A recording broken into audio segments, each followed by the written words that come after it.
السلام عليكم ورحمة الله. النهاردة معانا فاكهة جميلة بنحبها كلنا، المانجا، وازاي نحافظ عليها وايه الطريقة اللي نمشي عليها عشان يكون عندنا مانجا خالية من ذبول الأوراق زي ما انت شايف بفضل الله تعالى.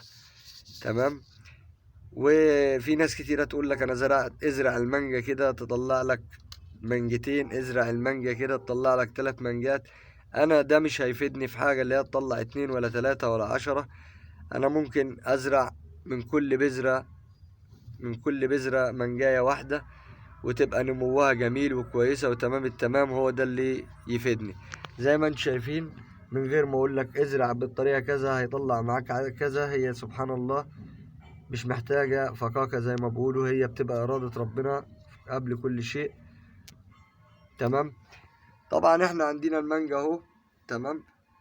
فانا عاوز اقول لك الطريقه عشان يبقى الفيديو مختصر للحفاظ عليها. الحفاظ عليها يا جماعه في الضله زي ما انت شايف. بصوا انا عامل كده مكان تقدر تقول عليه صوبه، تقدر تقول عليه خيمه، تقدر تقول عليه اللي انت عاوزه للحفاظ على جميع الشجر والزرع بتاعي من 7 لاخر 8، وانا حافظ عليه كده.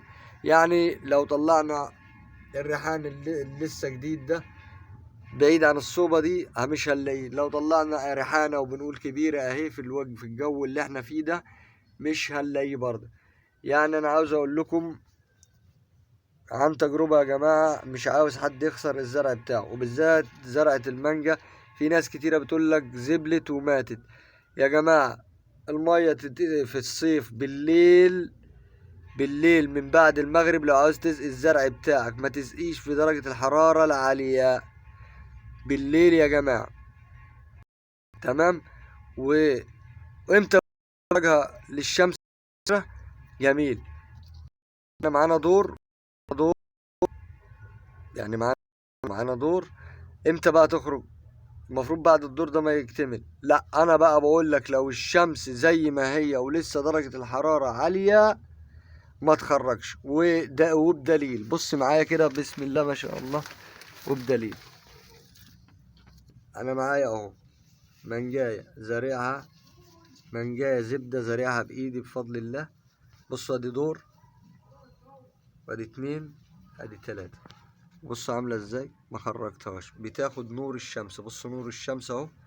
تمام كده. ده للحفاظ عليها.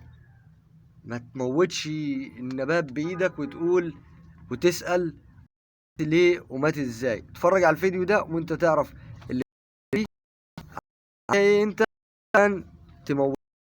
بص بعتبره جنين. بصوا فيش حاجة مستحيل اسمها اللي في الشمس. تمام. انا قاعد مش مستحمل الشمس بره، فعشان كده ما تدمرش المانجا بتاعتك او الزرع بتاعك.